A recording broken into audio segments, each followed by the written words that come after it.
Hey everyone, it's Brian here from Massey's Main Entertainment. We're back here again this week, staying on track a little bit this time. Building our perfect album series. We're up to 1996.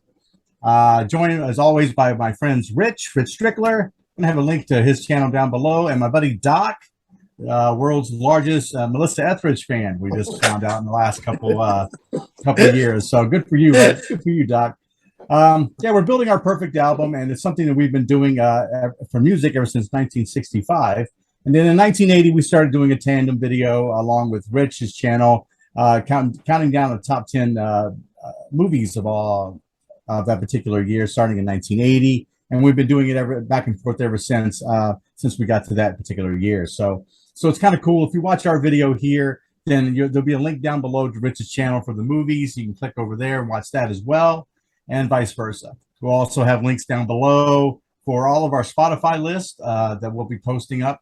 And that way, if you like some of the songs or you're unfamiliar with some of the songs, you can also check those out as well. So 96 for me, I felt like after 95, which was one of my favorite years, it felt like this just kind of bottomed out a little bit for me here. Like all of a sudden, just the wind was knocked right out of me for 96, guys.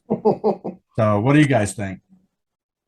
Oh, yeah, it was a left right combo, I think, Brian, man, because the wind got knocked out of me too, man. So yeah, it was 12 tunes, like my 12 songs. Don't ask me for a 13th. Yeah. Yeah, I struggled with this particular year. Very mellow album for me, sort of middle of the road, mainstream stuff on side one, and I went a little bit alternative on side two, alternative pop rock stuff that was played and known. But I reached out to Randy Nelson for some recommendations. I think he gave me three that I ended up needing. I had 9 songs and I needed 12, so I borrowed 3 from him, and I do like the songs. I was happy that he sent them to me. Good. So our order tonight, we're going to go, Doc's going to lead off tonight, and then Rich is going to follow him up, and then I'll bat some cleanup here. So we'll just jump right in here, guys. Please, also, everyone, quick reminder, like and sub down below, comment if you would. Really helps the channel kind of move a little bit and get some views and keep us in the algorithm a little bit longer. Those things all depend on your guys' interaction with the actual channel and these actual videos. So please check those out. But Doc, get us started tonight. We'll jump in 96. Here we go.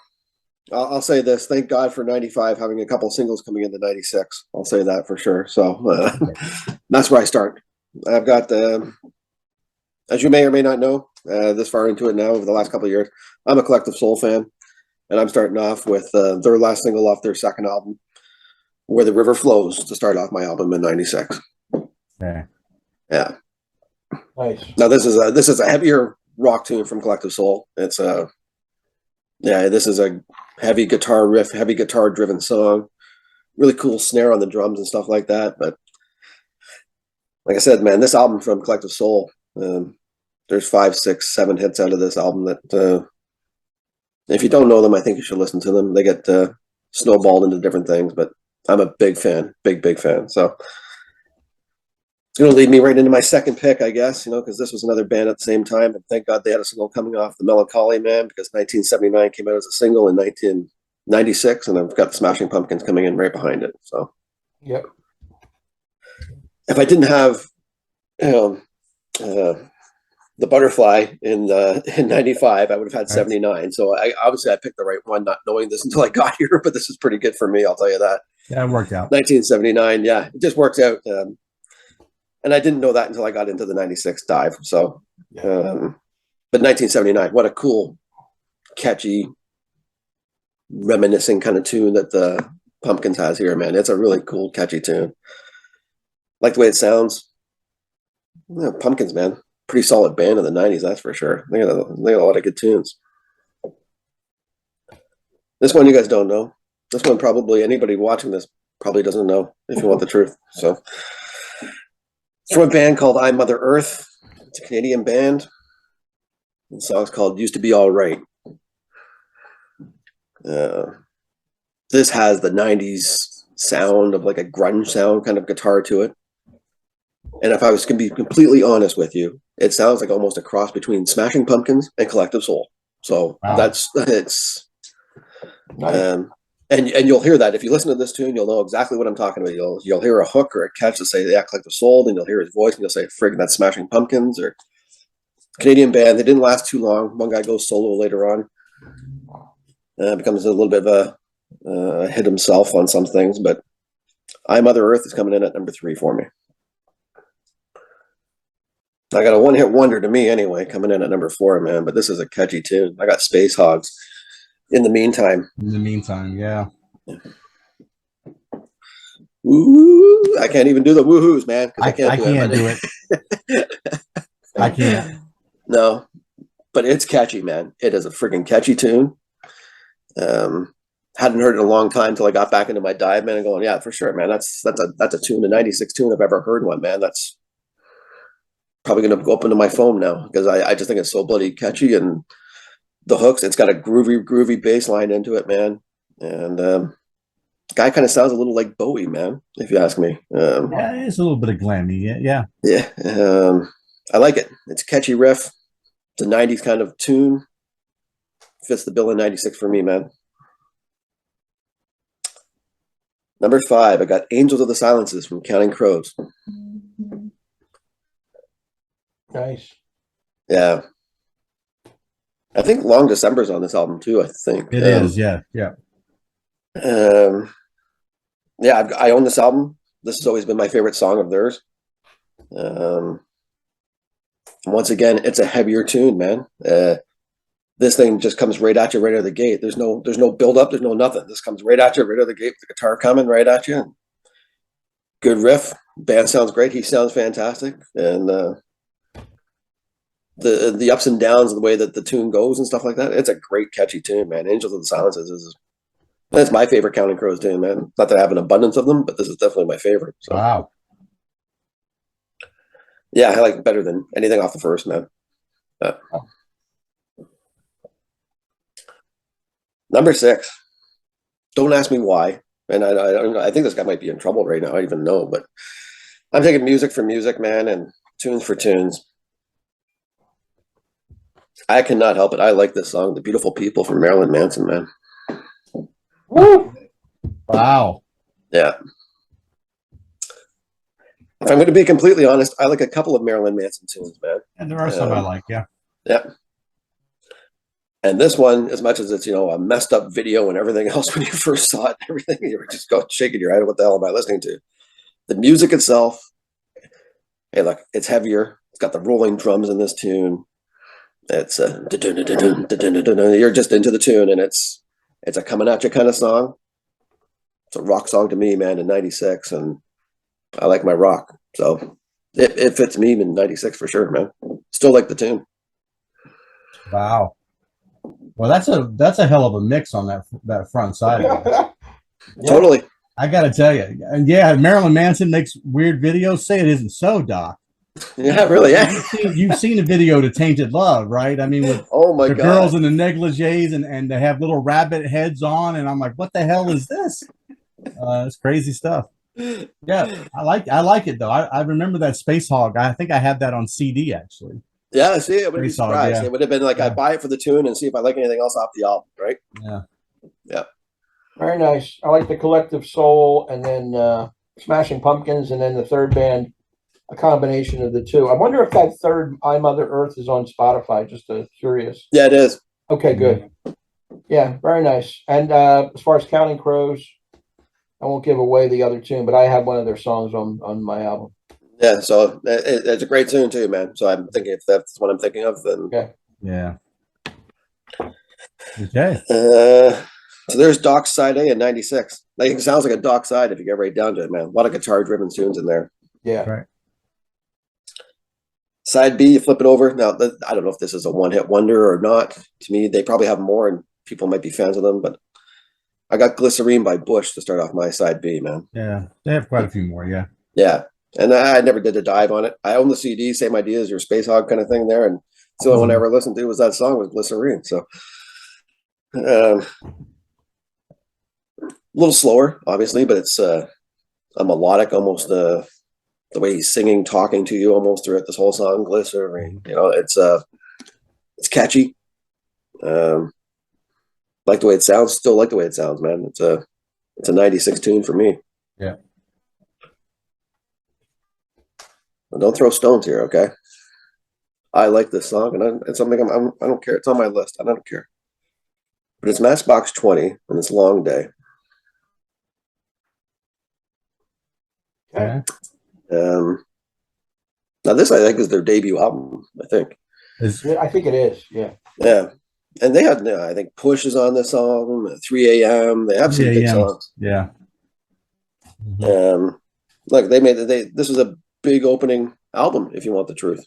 In the scheme of first albums, I don't think Long Day gets a lot of love. I like 2 songs from these guys, and this is one of them that I could have on listen to more than once.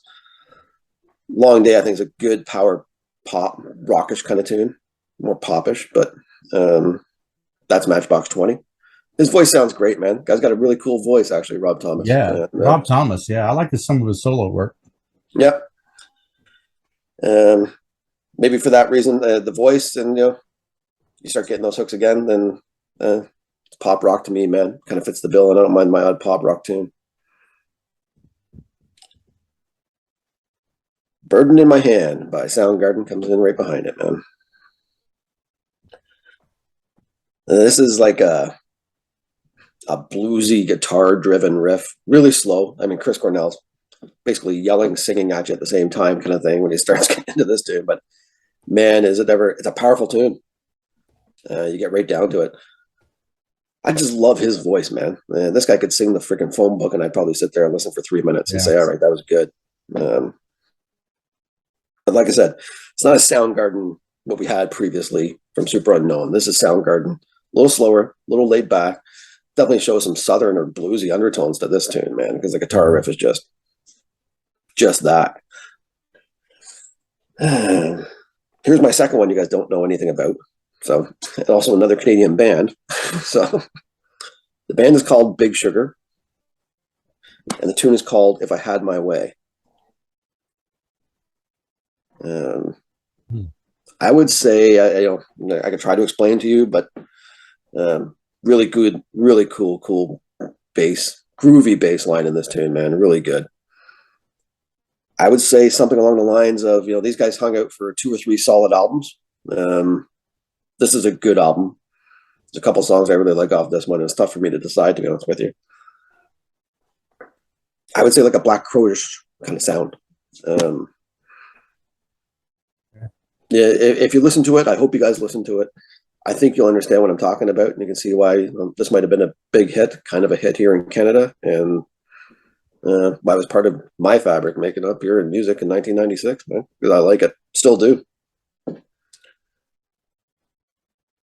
Guess I like my Canadian boys because I got the Tragically Hips, Ahead by a Century coming in right behind it. Yes. And Gift Shop, Ahead by a Century, kind of a coin toss for me in one sense, but Ahead by a Century, the last song from Gord before we lost him in concert. Was this on Hen House? This is Hen House, yes. Yeah. It's the last song they did live before Gord passed. So, wow. And he wanted it that way. So, very acoustic driven, just storytelling. This is the REM-ish or whatever you want to call it of Canada. We've talked about it before. Very unique sound and little bluesy undertones to their music that I think might fit a lot of people's bills, man. Tragically Hip is our gem in Canada that nobody knows about, but yeah, this tune is a really good one. I'm going to coming out to end my album in 96 with One Headlight, man, from the Wallflowers. Sixth Avenue Heartache's a pretty good tune. It's not a bad little debut album here from Jacob Dylan, Bob's son. This song is, if you're put things in perspective, this is probably the song of the year. If you want, in my opinion, this chopped everything. This took over all the charts. This nailed #1 on every chart out there for music. One Headlight's a really well written song. It's put together really good, man. This is a really cool song. Nothing overly complicated about it, and maybe that's why it's in my wheelhouse in some senses too, because I like that simple stuff sometimes. One Headlight, catchy tune, man. Voice sounds great. Ends my album in '96. Nice. Very cool. I like your Bush pick. I had Machine Head on my list for a little while, and then it didn't quite make it. And I knew you were gonna have something from the hip. I thought it might have been Gift Shop, but a hip I think makes a little bit better sense, I suppose. Yeah, surprises me a little bit about Matchbox 20, but I can live with it. Yeah. Like I said, don't ask me for 13 in '96. No. No. Don't ask me for 12, but maybe 12. Anyway, very nice. I'm going to jump in here. Pretty middle of the road stuff, like I said, until I get to side 2. I'm going to kick it off with Eric Clapton. I keep coming back to my man, Eric Clapton. Changed the World. It's a big Grammy winner. 3 Grammys, #5 in the U.S. Acoustic based, produced by Babyface. A little R&B flavor, a soulful voice. Very unifying song. Changed the World. It was on the movie soundtrack of Phenomenon as well, the John Travolta movie. So that's going to kick off my album. I do like the song. My second one's from Tom Petty and the Heartbreakers, Walls, from the She's the One soundtrack. Yeah. That's a romantic comedy with Ed Burns and Jennifer Aniston. It's actually one of my favorite Tom Petty songs. There's 2 versions, Walls Circus, which is the one I picked, and Walls #3, which appears later on the album. That's more of a spared down. It's got a little harmonica on it, but I like this Walls rock tune. The lyrics can apply to everybody's life. Some days are rock, some days are diamonds, and all that stuff. It can be applicable to everybody's life. Even walls fall down.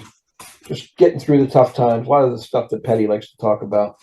#3, John Cougar Mellencamp off the Mr. Happy Go Lucky album. The Key West Intermezzo, parentheses, I Saw You First. I like this song. Mellencamp, good lyrics on here. He does a good vocal as well. Kind of a feel-good song. He's out drinking and sees a girl. And I saw her first, stirs her finger or a drink with her finger, and all kinds of little details he gives in the song. I like the way he phrases his lyrics too. Very unique. It's all John Mellencamp. I think he's underrated. His body of work stands for itself. He's had a long career. Most of his stuff's very, very good. My 4th track, another guy I've gone to a few times on this series, Chris Isaak, a song called I Wonder. Real smooth, real gentle acoustic music, short, sweet, beautiful. And this was on the Fools Rush In soundtrack, which I never saw the movie, but I heard it's a comedy, romantic comedy, I guess. I didn't bother watching it, but I like Chris Isaak's voice. I've had him 3 or 4 different times already, and I should have more of his stuff in my library because I do like him. 5th track is from Mark Knopfler's first solo album, title track, Golden Heart. Real nuanced guitar work here, that distinctive Mark Knopfler voice, he gives you that real like mumbling kind of voice, but it works with his picking, and he's very versatile. He can jam out, he can rock out like he does in Dire Straits, and he can deliver a beautiful love song here. So I put that on the list. Thanks to Randy Nelson for that recommendation.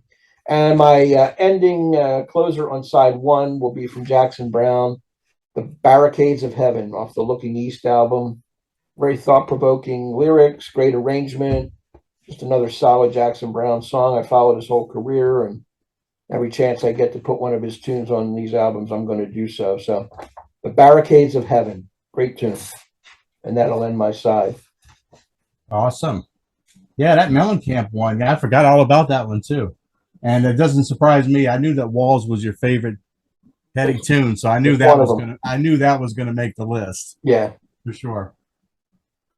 That side sounds like you. Yeah. That totally sounds like you. In fact, that could sound like the most you half side of an album I've heard. Yeah. So Yeah. Yeah, I got a lot of favorites on there, even though, I don't think it's a strong year for me. There's no real rock stuff or classic rock, but if you dig deep enough, you'll find some stuff you like. And I think that's what happened there. Yeah. As far as side B is concerned, I'm going to, I know these guys get maligned a little bit too, and I'm going to take a page out of Doc's book. I'm going Matchbox 20 with 3 a.m. I think it's a good lead-off track for this side. I love Rob Thomas's voice too. It's got that 90s sound to it, alternative rock, mainstream hit. It is off their debut album. It's called Yourself or Someone Like You. Mm-hmm. And there's more than one good tune on that, as Doc mentioned. I like 3 a.m. I think it's a pretty cool song. My second tune is let's clean it up. My second tune is from the Gin Blossoms, Follow You Down. Yeah. I like this song too. This is another catchy little melodic tune. It's got some heavy drums on it. Another song that oozes the 90s in my mind.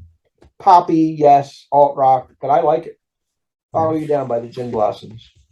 Third track, Counting Crows, Along December. Doc mentioned another tune they had. I like this song. It's a nice ballad from the Recovering the Satellites album. Mm-hmm. I've always liked Adam Durit's voice for the lead singer here. Go back to Round Here and some of those other ones he had earlier on. Very reflective. A little bit of hope at the end of the song. Along December. It's a good tune.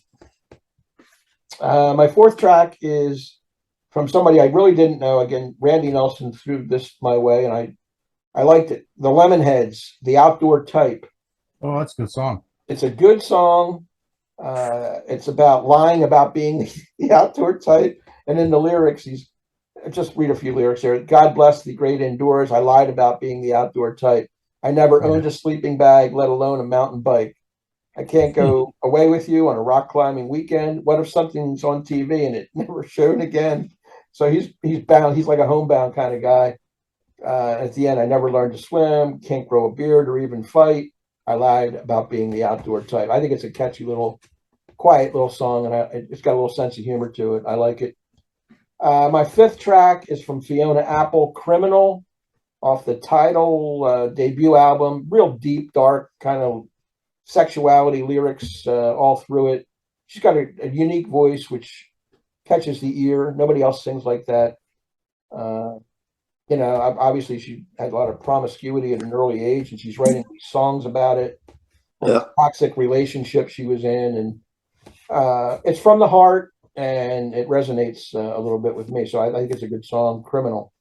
And I'm going to end this with a little country folky thing from Sean Colvin. Sonny Came Home, Grammy winner, #7 hit. It's a murder ballad about a woman being released from an institution, maybe a prison, comes back to town with a hit list and seeks revenge on some of her enemies. And one of them little ballads there. So I'm going to end my album with that.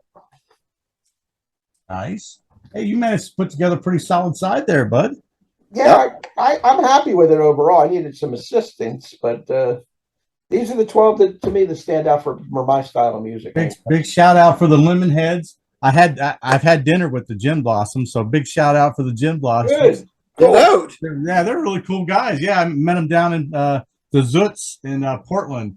I got invited when I was manager of the radio station to come meet those guys. They're really nice guys. That's cool. Yeah, I got the Matchbox 20, Counting Crows, a lot of the stuff that was going on in '96, Fiona. So I'm happy with it. That's a good album, buddy. Thank you. Yep. Awesome. Well, let's see if we can get a trifecta out of this thing. I don't know. It'd be tough. All right. For me, I started off with really heavy. I started off with Tool from their Enema album. I picked Stinkfist, and it's just exactly how you would imagine that it sounds. Yeah, there's a sexual connotation completely about the song. They actually had to call it on MTV. They called it track 1. They didn't even want to put the word Stinkfist up there on the screen. No. They were doing it. Love the song though. Great jam. Just the subject matter is just wildly explicit. The second song is from Rage Against the Machine. I've got from Evil Empire. I've got Bulls on Parade. Really, the Rage just keeps on with their anti-government, anti-establishment theme. Bulls on Parade is just an allusion to police and how they're very anti-police and how they feel like the police force was corrupt for the most part in a lot of major cities. So that's their little shout out and against them. My third track on this side, I've got One Headlight from the Wallflowers. I figure if I've got to have a Dylan tune, just so happens to be Jacob Dylan. It's not Bob. But Jock, you're absolutely right. The chorus to this actually is really well written. Me and Cinderella put it all together. We can drive it home with one headlight. I mean, just a really cool little chorus to it. And I thought it was really well written song. Good props to Jacob. I wish he had done a lot more stuff. I don't know what happened. Totally agree. But it just didn't work out for him, I guess. My fourth track I've got from Cake, and I think we have a guy in the group that's a big, huge Cake fan. I think it may be Javier. Yeah, it is. From Cake, I've got The Distance, kind of this pseudo punk band that's I don't know how to really to describe them. They want to be punk, but their instrumentation is not really punk. They got a lot of horns and weird things like that, but it's played in almost a ska type of punk quirky punk. And quirky punk. Yeah, it's kind of cool. So that's number 4. Now, number 5 for this side, I've got Steve Earle's Feel All Right. I'm really still hanging on to Steve Earle. Every once in a while, I'll see him release an album, and I'm glad that I can grab a hold of one. Really great track. One of my favorite tracks by Steve Earle. You should check it out. Nice, smooth guitar work in it. Even a little bit of pedal steel is really nice, and the bass line is really cool in the song as well. And closing out this side, I've got Fiona Apple as well, but I've got Shadow Boxer, which may have one of the most sexual videos that you're going to see from that particular era. Fiona spends 90% of the video roaming around in her t-shirt and panties. So right. I think that's the most reason why everybody was watching the video at the time. But great song, though. I love the whole album that she has, Title. It's fantastic, and Shadow Boxer is my favorite song on there. So nice. That's very cool. Yep. So, guys, you got to run out and listen to Stinkfist right away. Yeah, I'm not familiar with that. I must admit, I don't remember track 1 or track whatever it was. No, I don't know it either. So I have to check it out. I know some Tool, but I don't know that tune. Yeah, not off top anyway. Nice to have a Fiona song in there like that. And Doc and I, I thought maybe we could have had a shot on that one headlight, but that's okay. Yeah, we had the one headlight. That's what I was thinking. I thought that might be the one that we hit. Yeah, is that the one? Yeah. I looked at it, but I thought it was the next year. Maybe the single came out the next year, but I don't know why I didn't put it on. But it was in my contenders for sure. The second side here, guys, is where I knew we weren't going to hit on, and it you know how that goes. That's just the way it is. That's the way it is. Side A hit. Leading off my second side, I've got a quasi Britpop band. Some people will argue that they're not, but I argue that they are, only because the lead singer himself said that this album, Everything Must Go, was their attempt to do a Britpop album. So I'm going to say, okay, then you really are a Britpop band if you do that. This is by the Manic Street Preachers. It's called A Design for Life. If you listen to this song and then go listen to the band Jellyfish, Doc, I think you might be familiar with Jellyfish. Half Undressed and stuff. The bands almost sound identical. Really? It's just really odd and strange. One's in the UK, one's here in the United States. Right. But they were out about the same time. They both sound, strangely familiar. But Manic Street Preachers is a really great band, and I'm going to include this song. Number 2, I've got something from Trip Hop here. I've got from DJ Shadow. I've got Building Steam with a Grain of Salt. DJ Shadow is just a DJ who does all remixes and sampling and things like that. So none of his tracks have any lyrics to them unless they belong to somebody else that he's stealing them from. But I like the way that he puts together his rhythm patterns and everything, and how the whole album all flows together. It was an album I hadn't listened to until probably about a year ago. But I was really impressed with it. I mean, you really got to have some talent to be able to think that these songs could all go together, and he managed to pull it off somehow. So And number 3, I've got the Red House Painters, which is one of Mark Kozlik's bands. This one's Songs for a Blue Guitar. Very melodic, almost indie folk type of sound that I think everybody should really check out if they get a chance. So Kozlik put out a solo album all by himself.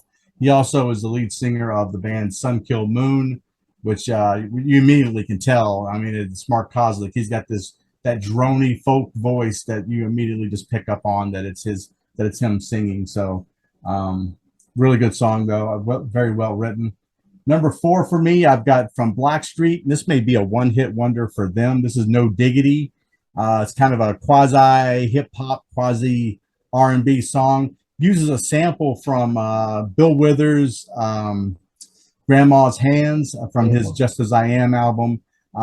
Really cool. It's got that sample goes and it's got the and so all that humming and stuff. That's the backdrop for the beat, and it's really interesting. That actually features Dr. Dre is the rap portion of the song, so that's why I say hip hop as well. I threw that in there. 5th track, I've got from the Verve Pipe from the album Villains. This is the title track from that. Verve Pipe is another one of those bands where they had one album come out and then just completely That was it. The Verve had a lot of albums, but the Verve Pipes didn't. They just had this one album and then they kind of faded away to obscurity. But other than the Freshman, Villains is definitely the best song on there, and it's my favorite song of theirs, so I wanted to include that one instead of the Freshman. And closing it out, Metallica did have an album out. Load came out, even though I'm not a fan of the whole album as a whole. I did like the song Until It Sleeps. I thought that was a very cool song, very cool video, and it may be the last Metallica song that I could even think about having.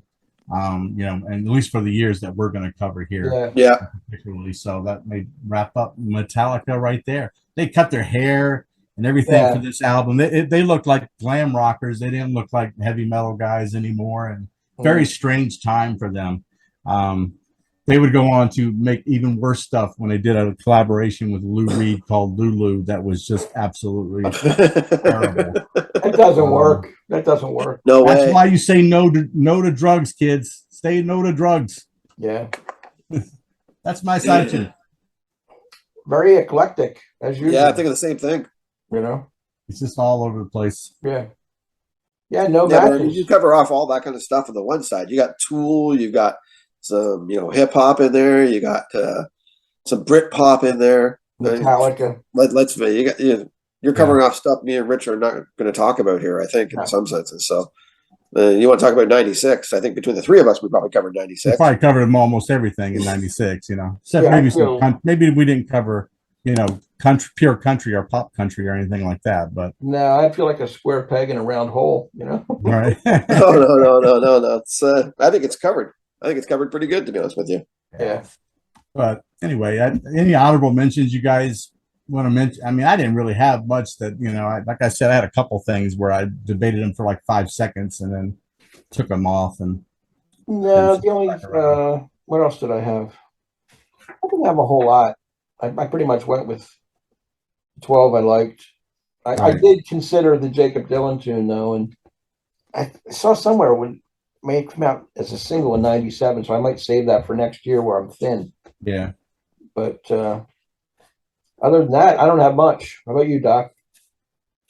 And mine would have been the same kind of conversation I mentioned earlier there. If it wasn't Ahead by a Century, it would have been Gift Shop. It would have been off the same album. If it wasn't, if I had my way from that band, Big Sugar, it was going to be a song called, Digging a Hole, which is a heavier tune. It all would have came off the same albums, to be honest with you. Nothing outside of what we've talked about for my album would have fit my bill any different than what I got written down.